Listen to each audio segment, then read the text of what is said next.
শুভেচ্ছা। দেশের সংবাদে স্বাগত জানাচ্ছি সুমাইয়া সাজ্জাদ। শুরুতেই সংবাদ শিরোনাম। নতুন মন্ত্রী ও এমপিদের শপথ আজ। গণতন্ত্রের যে চর্চা শুরু হয়েছে তা যেন কখনো থেমে না যায়। সহিংসতা বন্ধ না হলে আরেকটি অভ্যুত্থানের সাক্ষী হবে বাংলাদেশ, বলল গোলাম পরোয়ার। যারা ফ্যাসিবাদের পথ তৈরি করবে তারাই পালাবে, বলল মামুনুল হক।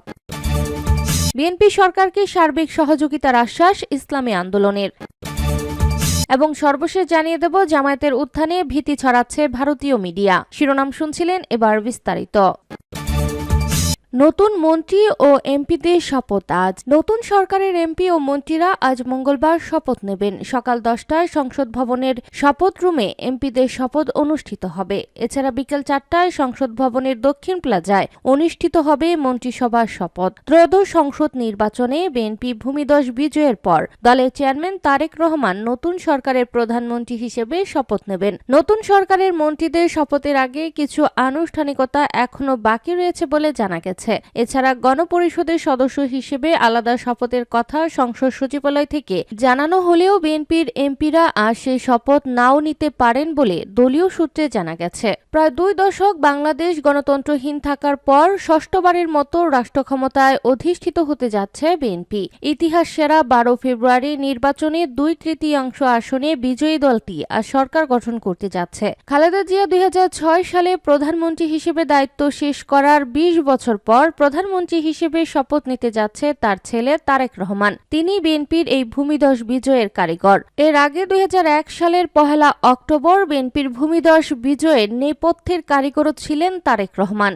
গণতন্ত্রের যে চর্চা শুরু হয়েছে তা যেন কখনো থেমে না যায়, বলল ডক্টর ইউনূস। অন্তর্বর্তী সরকারের 18 মাসের দায়িত্ব পালন শেষে জাতির উদ্দেশ্যে দেওয়া বিদায়ী ভাষণে প্রধান উপদেষ্টা অধ্যাপক মোহাম্মদ ইউনূস বলেছেন, আমরা শূন্য থেকে শুরু করিনি, শুরু করেছি মাইনাস থেকে। ধ্বংসস্তূপ পরিষ্কার করে প্রতিষ্ঠান দাঁড় করিয়ে তারপর সংস্কারের পথ ধরেছি। আজ অন্তর্বর্তী সরকার বিদায় নিচ্ছে, কিন্তু গণতন্ত্র, জবাবদিহিতা, বাক স্বাধীনতা ও অধিকার চর্চার যে ধারা শুরু হয়েছে তা যেন কখনো থেমে না যায়। নির্বাচিত সরকারের কাছে দায়িত্ব হস্তান্তরের একদিন আগে গতকাল সোমবার রাতে জাতির উদ্দেশ্যে তিনি ভাষণ দেন। ভাষণে প্রধান উপদেষ্টা বলেন, আমরা রাষ্ট্রীয় দায়িত্ব ছেড়ে গেলেও নতুন বাংলাদেশ গড়ার সার্বিক দায়িত্ব আমার, আপনার, আমাদের সবার। আমাদের দলের দায়িত্ব দেশকে সত্যিকারের গণতন্ত্র হিসেবে পরিস্ফুটিত করা। জুলাই গণ অভ্যুত্থান আমাদের জন্য এই দরজা খুলে দিয়েছে। আমরা যদি সেই স্বপ্ন, আকাঙ্ক্ষা ও শক্তিকে বাঁচিয়ে রাখতে পারি তবে বাংলাদেশের অগ্রযাত্রা কেউ থামাতে পারবে না। গণ অভ্যুত্থানে শহীদ ও আহতদের স্মরণ করে প্রধান উপদেষ্টা বলেন, গণ অভ্যুত্থানে যারা প্রাণ দিয়েছে, শরীরের অঙ্গ হারিয়ে দুঃসহ জীবন যাপন করছে, যাদের লাশ পুড়িয়ে ফেলা হয়েছে, যাদের লাশ এখনো খুঁজে পাওয়া যাচ্ছে না, যারা অল্পের জন্য বেঁচে গেছে, তাদের সকলের আত্মত্যাগকে এই জাতি যেন কোনোদিন ভুলে না যায়। প্রতিটি রাষ্ট্রীয় সিদ্ধান্ত গ্রহণে আমরা যেন তাদের ছবি মনে রেখে সিদ্ধান্ত নিই। সহিংসতা বন্ধ না হলে আরেকটি অভ্যুত্থানের সাক্ষী হবে বাংলাদেশ, বলল গোলাম পরোয়ার। জামায়াতে ইসলামের সেক্রেটারি জেনারেল মিয়া গোলাম পরোয়ার বলেছেন, নির্বাচন পরবর্তী যে সহিংসতা শুরু হয়েছে তা অবিলম্বে বন্ধ না হলে আরেকটি অভ্যুত্থানের সাক্ষী হতে পারে বাংলাদেশ। সোমবার বায়তুল মোকাররম মসজিদের উত্তর গেটে এক বিক্ষোভ সমাবেশে তিনি কথা বলেন। সারা দেশে নির্বাচন পরবর্তী নেতাকর্মীদের উপর হামলা, নির্যাতন, নিপীড়ন, হত্যা ও ব্যবসা প্রতিষ্ঠান লুটপাটের প্রতিবাদে জামায়াতে ইসলামীর নেতৃত্বাধীন 11 দলীয় ঐক্যের আয়োজনে এই বিক্ষোভ সমাবেশ হয়। গোলাম পরোয়ার বলেন, বাংলাদেশের মানুষ যে স্বপ্ন দেখেছিল তা নির্বাচনে ম্যানিপুলেশন, অনিয়ম ও পরবর্তী সহিংসতা শেষ করে দিয়েছে। ফলাফল ঘোষণার যে অনিয়ম হয়েছে, নির্বাচন কমিশনকে সেখানে কোনো টালবাহানা ছাড়াই তদন্ত করতে হবে।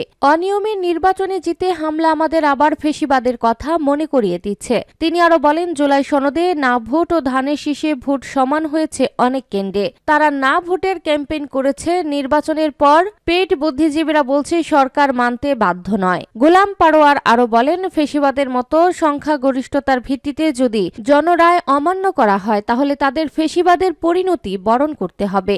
যারা ফেসিবাদের পথ তৈরি করবে তারাই পালাবে, বলল মামুনুল হক। জনগণ ব্যালটের অধিকার ফিরে পাবে বলে আশা করেছিলাম, কিন্তু জনগণের সাথে নির্মম তামাশা করা হয়েছে বলে মন্তব্য করেছেন বাংলাদেশ খেলাফত মজলিসের আমির মাওলানা মামুনুল হক। মামুনুল হক বলেন, বিতর্কিত নির্বাচনের পর এই প্রতিবাদ সমাবেশ। আমরা আশা করেছিলাম জনগণ ব্যালটের অধিকার ফিরে পাবে, কিন্তু জনগণের সাথে নির্মম তামাশা করা হয়েছে। সারা দিন শান্তিপূর্ণ ভোটের পর টার্গেটকৃত প্রার্থীদের সংসদে যাওয়া ঠেকাতে ডিপ স্টেট ইঞ্জিনিয়ারিং করেছে। তিনি বলেন, এই নির্বাচনের পর সারা দেশে পৈশাচিকতা হয়েছে। নারীদের নিপীড়ন, বাড়িঘর জ্বালানোর মাধ্যমে ফেসিবাদ ফেরানোর চেষ্টা চলছে, কিন্তু জনগণ ফেসিবাদ প্রতিরোধ করবে। যারা ফেসিবাদের পথ তৈরি করবে তারাই সেই পথে দিল্লিতে পালাবে। বিএনপি সরকারকে সার্বিক সহযোগিতার আশ্বাস ইসলামী আন্দোলনের। জাতীয় সংসদ নির্বাচনে বিএনপির নিরঙ্কুশ বিজয় ও সংখ্যাগরিষ্ঠতা অর্জন করায় আগামী নবগঠিত সরকারকে সার্বিক সহযোগিতার আশ্বাস দিয়েছে ইসলামী আন্দোলন বাংলাদেশ। সোমবার সন্ধ্যায় রাজধানীর সিদ্ধেশ্বরী রোডে ইসলামী আন্দোলনের আমির মুফতি সৈয়দ মোহাম্মদ রেজাউল করিমের বাসভবনে তার সঙ্গে সৌজন্য সাক্ষাৎ করেন বিএনপি চেয়ারম্যান তারেক রহমান। সেখানে প্রায় ৪৫ মিনিট বৈঠক করেন তিনি। পরে সাংবাদিকদের এসব কথা বলেন ইসলামী আন্দোলনের আমির মুফতি রেজাউল করিম। বলেন, বৈঠকটি আন্তরিক ও সৌহার্দ্যপূর্ণ পরিবেশে অনুষ্ঠিত হয়েছে। তিনি বলেন, তারেক রহমান অতীতের রাজনৈতিক সংস্কৃতি থেকে বেরিয়ে নতুন রাজনৈতিক বার্তা দিয়েছেন, যা দেশে ইতিবাচক পরিবর্তনের সম্ভাবনা তৈরি করবে বলে আশা করছি। নির্বাচনে অনিয়ম বা ত্রুটি বিচ্যুতির অভিযোগের বিষয়টি উল্লেখ করে তিনি বলেন, এইসব বিষয়ে সুষ্ঠু নিরপেক্ষ তদন্ত হওয়া উচিত। তবে সংখ্যাগরিষ্ঠতা পাওয়ায় তারেক রহমান প্রধানমন্ত্রী হিসেবে শপথ নেবেন। এই বাস্তবতাকে সামনে রেখে তারা গঠনমূলক ভূমিকা রাখতে চান।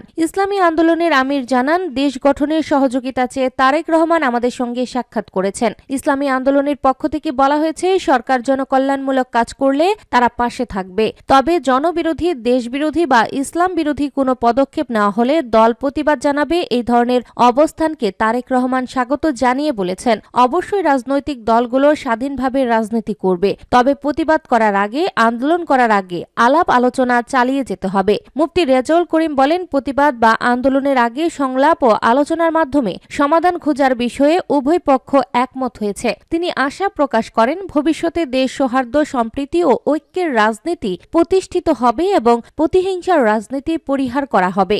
নির্বাচন পূর্ব ও পরবর্তী সহিংসতার প্রসঙ্গে তিনি বলেন, নতুন সরকার দায়িত্ব নেওয়ার পর কঠোরভাবে পরিস্থিতি নিয়ন্ত্রণে আনার আশ্বাস দিয়েছেন। প্রশাসনকে রাজনৈতিকভাবে ব্যবহার না করে সবার জন্য উন্মুক্ত গণতান্ত্রিক পরিবেশ নিশ্চিত করার দাবি জানানো হয়েছে। জাতীয় স্বার্থ, স্বাধীনতা ও সার্বভৌমত্ব রক্ষায় ঐক্যের উপর গুরুত্ব আরোপ করে ইসলামী আন্দোলনের আমির বলেন, মতভেদ থাকলেও জাতীয় স্বার্থে সবাইকে একসঙ্গে কাজ করতে হবে। জামায়াতের উত্থানে ভীতি ছড়াচ্ছে ভারতীয় মিডিয়া। ত্রয়োদশ সংসদ নির্বাচনে ইসলামপন্থী রাজনৈতিক দল, বিশেষ করে বাংলাদেশ জামায়াতে ইসলামীর উত্থানে রীতিমতো আতঙ্ক ছড়িয়ে পড়েছে ভারতীয় গণমাধ্যমে। দেশটির গণমাধ্যমগুলো অব্যাহতভাবে জামায়াতের উত্থান নিয়ে তাদের বিশ্লেষণধর্মী প্রতিবেদন প্রচার করে চলেছে। এসব প্রতিবেদনে জামায়াতের উত্থানকে ভারতের জাতীয় নিরাপত্তার জন্য হুমকি বলে গভীর উদ্বেগ প্রকাশ করা হয়েছে। ভারতীয় মিডিয়াগুলো বলছে, ভারত বিরোধী ও ইসলামপন্থী দলটি শক্তিশালী বিরোধী দল হিসেবে আবির্ভূত হয়েছে। সীমান্তবর্তী জেলাগুলোতে জামায়াতের ভালো ফল ভারতের জন্য অশনি সংকেত। জামায়াতের সঙ্গে যুক্ত হয়েছে ভারত বিরোধী নতুন দল জাতীয় নাগরিক পার্টি এনসিপি। ৭৭টি আসন নিয়ে বিরোধী দলের আসনে বসেছে জামায়াত এনসিপি জোট। বাংলাদেশের আগামী দিনের ক্ষমতাসীন দল বিএনপিকে আস্থায় রেখে জামায়াতের উপর চাপ বাড়াতে ভারত সরকারকে পরামর্শ দিয়েছে দেশটির গণমাধ্যমগুলো। বাংলাদেশের নির্বাচনে জামায়াত এনসিপির উত্থান ভারতের জন্য নিরাপত্তার উদ্বেগ শীর্ষক প্রতিবেদনে ইন্ডিয়া টুডে জানিয়েছে, ভারত বিরোধী জামায়াত ও এনসিপি আসাম ও পশ্চিমবঙ্গের সঙ্গে বাংলাদেশের সীমান্তে তাদের দখল আরও জোরদার করেছে, যা ভারতের নিরাপত্তা হিসাবকে অস্থির করে তুলেছে। বাংলাদেশের রাজনীতির এই মেরুকরণ ধীরে ধীরে সীমান্ত অঞ্চলে কৌশলগত ঝুঁকি তৈরি করতে পারে। প্রতিবেদনে বলা হয়, বাংলাদেশ জাতীয়তাবাদী দল বিএনপির ২/৩ সংখ্যাগরিষ্ঠতা অর্জন করলেও সীমান্ত অঞ্চলে ভালো ফল করেছে জামায়াত এনসিপির জোট। এই জোটে নির্বাচনী ফল ভারতের 7 সিস্টারের নিরাপত্তার জন্য আগামী দিনগুলোতে নিরাপত্তা হুমকি বাড়াবে। ভারতীয় নিরাপত্তা বিশ্লেষক ও ইস্টার্ন কমান্ডের সাবেক জিওসি লেফটেন্যান্ট জেনারেল রানা প্রতাপ কলিতা ইন্ডিয়া টুডেকে বলেছে, গ্রামীণ ও সীমান্তবর্তী জেলাগুলোতে সুপ্ত ভারত বিরোধী মনোভাবকে কাজে লাগিয়ে জামায়াত শক্তিশালী ফলাফল অর্জন করেছে। এটা আমাদের জন্য নিশ্চিতভাবে নিরাপত্তা ঝুঁকি তৈরি করবে। টাইমস অফ ইন্ডিয়ার এক প্রতিবেদনে বলা হয়েছে, এবারের নির্বাচনে কট্টরপন্থী ইসলামী দল জামায়াত ৬৮টি আসন পেয়েছে, যার অধিকাংশই সীমান্ত অঞ্চল অঞ্চলে গত 25 বছরের মধ্যে এটা তাদের বড় ধরনের উত্থান। জামায়াত ঐতিহাসিক ও আদর্শগতভাবে পাকিস্তানের ঘনিষ্ঠ, যা ভারতের নিরাপত্তার জন্য হুমকি। জামায়াত কখনো গণতান্ত্রিক দল হিসেবে স্বীকৃতি পায়নি। প্রতিবেদনে বলা হয়, আমাদের প্রত্যাশা বাংলাদেশের নতুন সরকার সীমান্ত অঞ্চলে শান্তি শৃঙ্খলা বজায় রাখার পাশাপাশি সংখ্যালঘুদের নিরাপত্তা নিশ্চিত করবে।